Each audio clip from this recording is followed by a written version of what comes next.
And what ring structures are entire surahs that are actually symmetrical. Imagine that I said to you 20 sentences, and my 20th sentence is directly related to my first, and my 19th to my second, and my 18th to my third, and my 17th to my fourth. Is that even possible for a human being? SubhanAllah. The story of Yusuf alayhi salam can be broken up into 12 parts.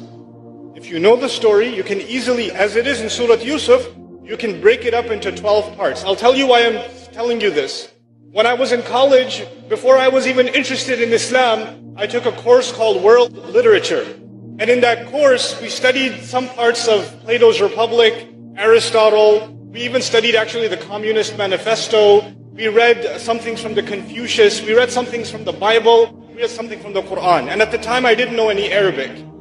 When we took this course, one of our homework assignments was to compare the story of Joseph in the Bible to the story of Yusuf alayhi salam in the Qur'an. That was a homework assignment. And the only thing I had was the translation. Now I'll tell you what happened at the end of that homework assignment later, but let's go back to this. How many parts did I say the story has? What surah number is it? Anyone know? 12. Surah number 12 has 12 parts. Interestingly. Anyway, here's the first part. Yusuf alayhi salam sees a dream. The second part, his brothers make a plan against him. The third part, and by the way, the plan succeeds and he's taken away from his family. You know what happens.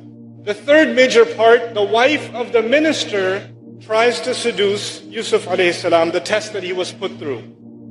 So the first part was the dream, the second was the brothers, the third was the wife of the minister, the fourth one was when she called the ladies.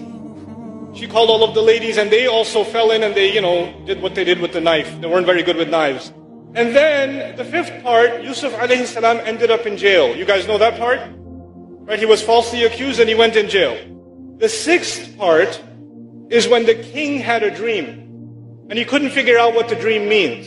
What kind of animal did he see in the dream? Call it out loud. Huh?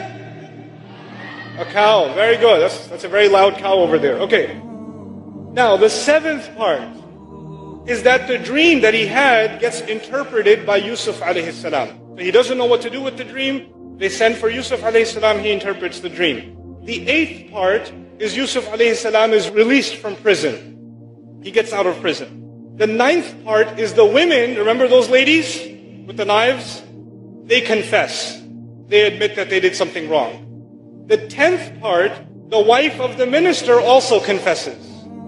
The 11th part, the brothers learn their lesson. You know the brothers who put him in the well in the beginning? Now we're in part 11 and they learned their lesson. Final part, part 12, the dream of Yusuf alayhi salam gets interpreted. Finally, he knows what the ta'wil of the ru'ya was. The interpretation of the dream was. Okay, how many parts did I say again? 12. Now listen carefully. Part 1, he sees a dream. Part 12, the dream gets interpreted. Part 2, the brothers make a scheme against him. Part 11, backwards, the brothers learn their lesson and they ask for forgiveness. Part 3, the wife of the minister tries to scheme against Yusuf. Part 10, going backwards, the wife confesses that she was wrong. Part 4, the ladies tried to seduce or say something about Yusuf alayhi salam. Part 9, the ladies confess. Part 5, Yusuf alayhi salam goes to jail.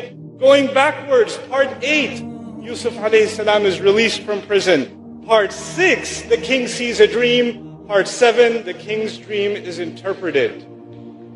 This is not a book. It was a speech. There was no editing. There was no, here are the 12 parts. Let's put part 1 and part 12, part 2 and part 11, part 3 and part 10. It wasn't like that. It was given as a surah. The Rasul ﷺ recited it. And just in that recitation, it has this perfect symmetry. SubhanAllah, ma a'jaba hadha al-kalam.